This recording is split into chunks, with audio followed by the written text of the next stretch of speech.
नमस्कार दर्शक बंधु आपण को आम चैनल को स्वागत।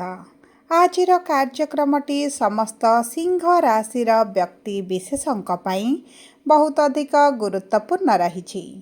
कारण यही कार्यक्रम आम आलोचना करवा गुरुंकर यही मार्गशीर पूर्णिमा बा माणवसा दिन जो राशि परिवर्तन होइथिला एवं गुरु आपणकर द्वादश भाव एकादश भाव को आपणकर लाभर भाव को मनवांछा पूरण करिवार गृह को गोचर करथिले। ता सहित मंगल आपणकर चतुर्थ भाव त्रिकोण को गोचर करिसंती, जहा फल रे आपणक जीवन रे निश्चित भाव शुभ प्रभाव पड़िबो। कारण कुंडलीर षष्ठ अष्टम एवं द्वादश भाव को शुभ बोली मना जाएनी।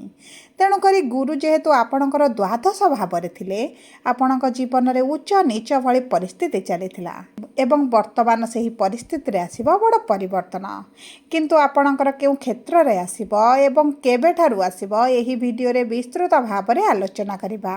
सेथि पई आपणकर जदि सिंह राशि होइथाए आम सह शेष पर्यंत जोड़ी होई रुहंतु एवं आपणकर व्यस्त बहुल समय मध्यरु मात्र 10 मिनिट समय आपण निज पाई दियंतु एवं जानंतु एही डिसेंबर मास 9 तारिख परठारु कौन कौन घटिबा पाई जाउछि एवं ता सहित जानिबे आपणकर अशुभत्व को दूर करिबा पाई किछिटा चमत्कारी उपाय जहा आपणकर आगामी दिन रे शुभ फल को द्विगुणित करिबा। किंतु वीडियोटी आरंभ करने पूर्वरु जदि आपणकर भी सिंह राशि होइथाए एवं आपण भी ईश्वर को आंतरिक भक्ति एवं विश्वास करती तेबे वीडियोटी को लाइक करंतु। कमेंट बॉक्स रे जय जगन्नाथ जय माँ लक्ष्मी अवश्य लिखि दियंतु।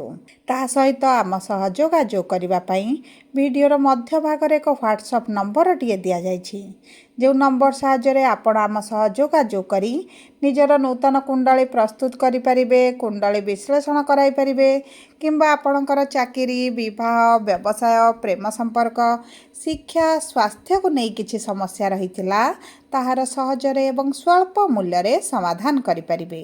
सेतिपई आपण आम सह वीडियोर शेष पर्यंत जोड़ी होई रुहंतु।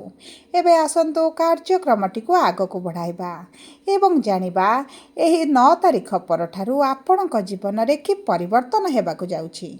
विशेष भाव में गुरु आपणकर एकादश गृह को गोचर करी आपणक जीवन रे कि परिवर्तन आनिबे। देखंतु सर्वप्रथम जानिबा आपणक कर्मक्षेत्र विषय रे।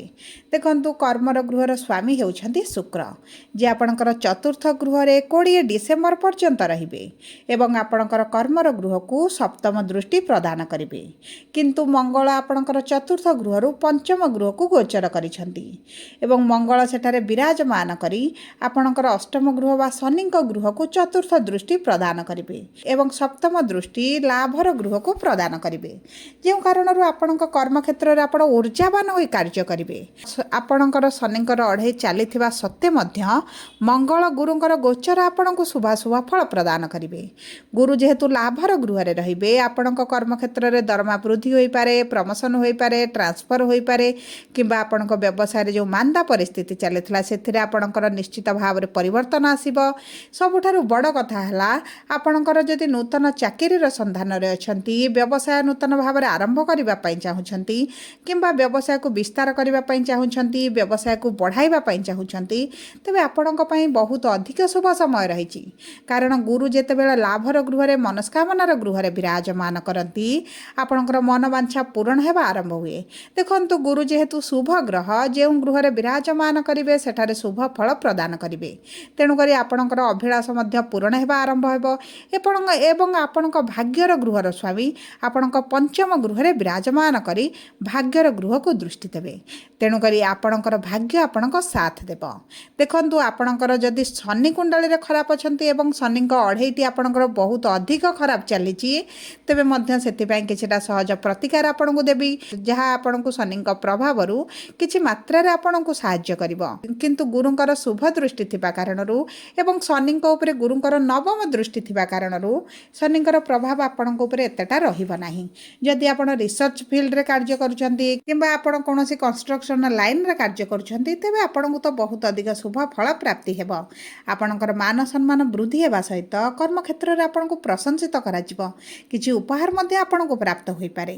ତା ସହିତ ଆପଣଙ୍କ ଶତ୍ରୁମାନେ ଦୂରତା ବନାଇବେ, କିନ୍ତୁ ଆପଣଙ୍କ ପ୍ରତି ଟିକେ ଈର୍ଷାପରାୟଣ ଭାବ ସେମାନଙ୍କର ରହିବ, କିନ୍ତୁ କୌଣସି ମାତ୍ରାରେ ଆପଣଙ୍କୁ କ୍ଷତି ପହଞ୍ଚାଇ ପାରିବେ ନାହିଁ। ଏବେ ଆସନ୍ତୁ ଜାଣିବା କିପରି ରହିବ ଆପଣଙ୍କର ଆର୍ଥିକ କ୍ଷେତ୍ର। ଦେଖନ୍ତୁ, ଅର୍ଥର ଗୃହର ସ୍ୱାମୀ ହେଉଛନ୍ତି ବୁଧ, ଯିଏ ଆପଣଙ୍କର ଚତୁର୍ଥ ଗୃହରେ ଭୋଗ ବିଳାସ ଐଶ୍ୱର୍ଯ୍ୟର ଗୃହରେ ବିରାଜମାନ ହୋଇଛନ୍ତି। ଦେଖନ୍ତୁ, ଅର୍ଥର ଗୃହର ସ୍ୱାମୀ ଯେହେତୁ କେନ୍ଦ୍ରରେ ରହିଛନ୍ତି, ଚତୁର୍ଥ ଗୃହରେ ରହିଛନ୍ତି, ଆପଣଙ୍କର ଆର୍ଥିକ କ୍ଷେତ୍ରରେ ଯାହା ବି ସମସ୍ୟା ଚାଲିଥିଲା ତାହା ଦୂର ହୋଇଯିବ। ବିଶେଷ ଭାବରେ ଆପଣଙ୍କର ଗୁରୁ ଯେହେତୁ ଦ୍ୱାଦଶ ଗୃହରେ ଥିଲେ, ଆପଣଙ୍କର ବାଜ୍ୟ ଖର୍ଚ୍ଚ ବଢ଼ିଥିଲା, ଅଯଥା ଖର୍ଚ୍ଚ ଗୁଡ଼ା ହେଉଥିଲା, ମେଡ଼ିକାଲରେ ବହୁତ ଅଧିକ ଖର୍ଚ୍ଚ ହେଉଥିଲା, ଯେଉଁ କାରଣରୁ ଆପଣଙ୍କର ଲୋନ୍ କରଜ ଧାର ବଢ଼ିଯିବା ସହିତ ଆପଣଙ୍କର ଆର୍ଥିକ ସ୍ଥିତି ବହୁତ ଅଧିକ ଦୁର୍ବଳ ହୋଇଆସିଛି। ଆପଣ ପୂର୍ବ ଅପେକ୍ଷା ବର୍ତ୍ତମାନ ଆର୍ଥିକ ସ୍ଥିତିରେ ଧୀରେ ଧୀରେ କମଜୋରି ଦେଖିବା ଆରମ୍ଭ କରୁଛନ୍ତି। କିନ୍ତୁ ଗୁରୁଙ୍କର ଏହି ପରିବର୍ତ୍ତନ ଏକାଦଶ ଗୃହକୁ ଗୋଚରଟି ଆପଣଙ୍କ ଆର୍ଥିକ କ୍ଷେତ୍ର ପାଇଁ ବହୁତ ଅଧିକ ଶୁଭଦାୟକ ରହିବ। ଆପଣଙ୍କ ଅର୍ଥ ଯଦି କେଉଁଠି ଫସି ଯାଇଥିଲା ତାହା ଆପଣଙ୍କୁ ପ୍ରାପ୍ତ ହେବ। ଆପଣଙ୍କର ଅଯଥା ଖର୍ଚ୍ଚ ଗୁଡ଼ିଏ ବଞ୍ଚିବା ଆରମ୍ଭ ହେବ। କିନ୍ତୁ ବୁଧ ଶୁକ୍ର ଯେହେତୁ ଏକତ୍ର ଅଛନ୍ତି, ଚତୁର୍ଥ ଗୃହରେ ଅଛନ୍ତି, ଆପଣ ନିଜ ପାଇଁ କିଛିଟା କ୍ରୟ କରିପାରନ୍ତି, ନିଜ ପାଇଁ କିଛିଟା କାର୍ଯ୍ୟ କରିପାରନ୍ତି, ନିଜ ପିଛାରେ କିଛିଟା ଖର୍ଚ୍ଚ କରିପାରନ୍ତି। କିନ୍ତୁ ଆପଣଙ୍କୁ ଧ୍ୟାନ ଦେବାର ଅଛି ଯେ ଆପଣଙ୍କର ଯଦି ଲୋନ୍ କରଜ ଧାର ଅଛି, ତେବେ ପ୍ରଥମ ତାକୁ ସୁଝିଦେଲେ ଆପଣଙ୍କ ପାଇଁ ଶୁଭଦାୟକ ରହିବ। କାରଣ 2026ଟି ଆପଣଙ୍କ ଆର୍ଥିକ କ୍ଷେତ୍ରରେ ବହୁତ ଅଧିକ ପ୍ରଭାବ ପକାଇବ ଏବଂ ଆପଣଙ୍କ ଉପରେ କିଭଳି ପ୍ରଭାବ ପକାଇବ 2026 ସେହି ବିଷୟରେ ମଧ୍ୟ ସ୍ୱତନ୍ତ୍ର ଭିଡ଼ିଓଟି ଆପଣଙ୍କ ପାଇଁ ପ୍ରସ୍ତୁତ କରିବି। କିନ୍ତୁ ବର୍ତ୍ତମାନ ଦେଖିବା ଆପଣଙ୍କର ବିବାହ ଏବଂ ବୈବାହିକ ସମ୍ପର୍କ କିଭଳି ରହିବ।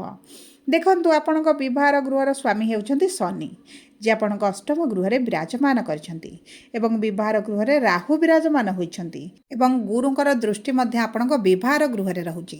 ଦେଖନ୍ତୁ, ଗୁରୁଙ୍କର ଦୃଷ୍ଟି ଯେତେବେଳେ ବିବାହର ଗୃହରେ ରୁହେ, ସେତେବେଳେ ବିବାହ ପାଇଁ ବହୁତ ଭଲ ଯୋଗ ମଧ୍ୟ ବନିଥାଏ। ଆପଣଙ୍କର ଯଦି ସିଂହ ରାଶି ହୋଇଥାଏ ଏବଂ ଆପଣଙ୍କର ବିବାହର ଯୋଜନାରେ ଅଛନ୍ତି, ବିବାହ ପାଇଁ ପ୍ରସ୍ତୁତି କରୁଛନ୍ତି, କିନ୍ତୁ ଆପଣଙ୍କର କୌଣସି ନା କୌଣସି କାରଣବଶତଃ ବିବାହ ହୋଇପାରୁନି, ବିବାହ ଭାଙ୍ଗି ଯାଉଛି, ତେବେ ଚିନ୍ତା କରିବାର କୌଣସି ଆବଶ୍ୟକତା ନାହିଁ।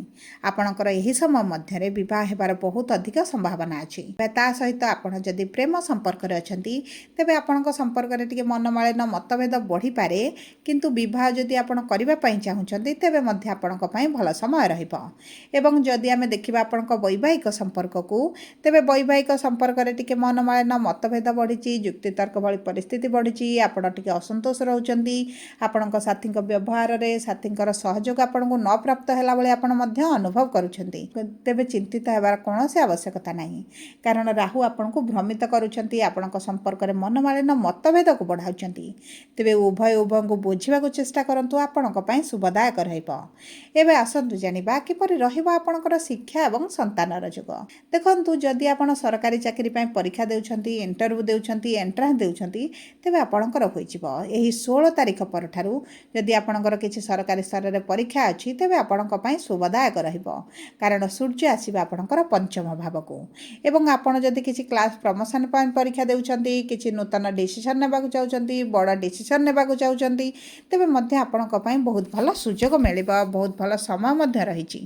ଏବଂ ଯଦି ଆମେ ଦେଖିବା ଆପଣଙ୍କର ସନ୍ତାନର ଯୋଗକୁ, ତେବେ ସନ୍ତାନ ପ୍ରାପ୍ତି ପାଇଁ ବହୁତ ଭଲ ସମୟ ରହିଛି। 2026 ମଧ୍ୟ ଭଲ ସମୟ ରହିବ ଏବଂ ଏହି ସମୟ ମଧ୍ୟରେ ଯଦି ଆପଣ ସନ୍ତାନ ପ୍ରାପ୍ତି ପାଇଁ ଚେଷ୍ଟା କରନ୍ତି, ତେବେ ଆପଣଙ୍କ ପାଇଁ ଅତି ଉତ୍ତମ ରହିବ। ଆପଣଙ୍କୁ ସନ୍ତାନ ସୁଖ ମଧ୍ୟ ପ୍ରାପ୍ତି ହେବ। ଏବେ ଆସନ୍ତୁ ଜାଣିବା କିପରି ରହିବ ଆପଣଙ୍କର ସ୍ୱାସ୍ଥ୍ୟ।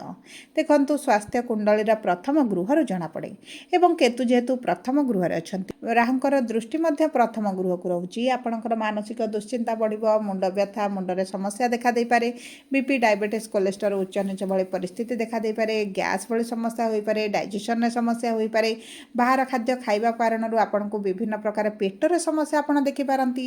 କିନ୍ତୁ ଆପଣଙ୍କର ରାଶିର ସ୍ୱାମୀ ଯେତେବେଳେ ଆପଣଙ୍କର ପଞ୍ଚମ ଗୃହକୁ ଗୋଚର କରିବେ, ଆପଣଙ୍କ ସ୍ୱାସ୍ଥ୍ୟରେ ଏତେଟା ସମସ୍ୟା ଆପଣ ଦେଖିବେ ନାହିଁ, କିନ୍ତୁ ଆପଣଙ୍କର ଟିକେ ସ୍କିନ୍ ସମସ୍ୟାକୁ ବହୁତ ଭାବରେ ଜଗିବାକୁ ପଡ଼ିବ।